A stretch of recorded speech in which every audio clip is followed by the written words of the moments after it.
এই পৃথিবীতে গরিব মানুষের কোনো দাম নাই না।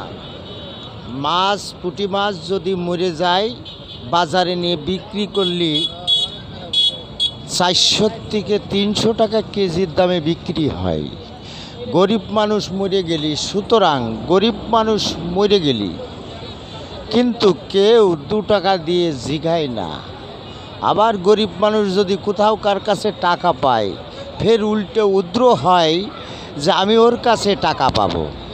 এই হলো কলিযুগের নিয়ম নীতি। তাহলে এখন এই গরিব মানুষরা কার কাছে যাবে? একজন রিক্সা চালক হাড় ভাঙা পরিশ্রম করে বাড়ি যায় চাল ডাল কিনে নিয়ে, মাগ ছেলেপেলে বউটাও নিয়ে সুন্দরভাবে জীবনযাপন করে খায় এরা।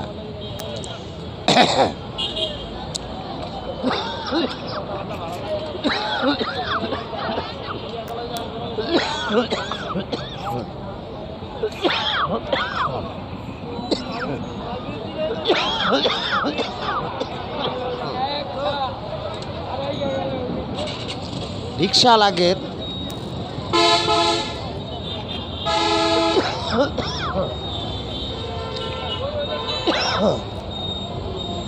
সবাই মারতে চাই,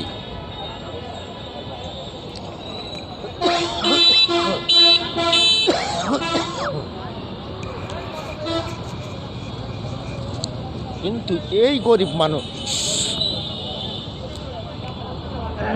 এরা যাবে কার কাছে? কে শুনবে এর আর্তনাদ? যে পায় সেই কুত্তার মতো লাথি ঝাঁটা চড় চাপটের অভাব হয় না। কিন্তু এই গরিব মানুষ দাঁড়াবে কোথায়? একটা রিক্সাওয়ালা যদি 10 টাকা 5 টাকা একটা ভদ্রলোক যদি বেশি দেয় তো সারাদিন ওই রিক্সাওয়ালা দোয়া করে ওই ভদ্রলোকের জন্যে। সুতরাং কিন্তু 10 টাকা তো দূরে থাক, 5টা টাকা যদি এদিক ওদিক হয়ে যাইতে রিক্সাওয়ালার চল থাপ্পড়ের অভাব হয় না। এই হচ্ছে আমাদের দেশের নিয়ম। তাহলে এই রিক্সাওয়ালাদের মনের দুঃখ কেউ বোঝে না, গরিব মানুষের দুঃখ কেউ বোঝে না।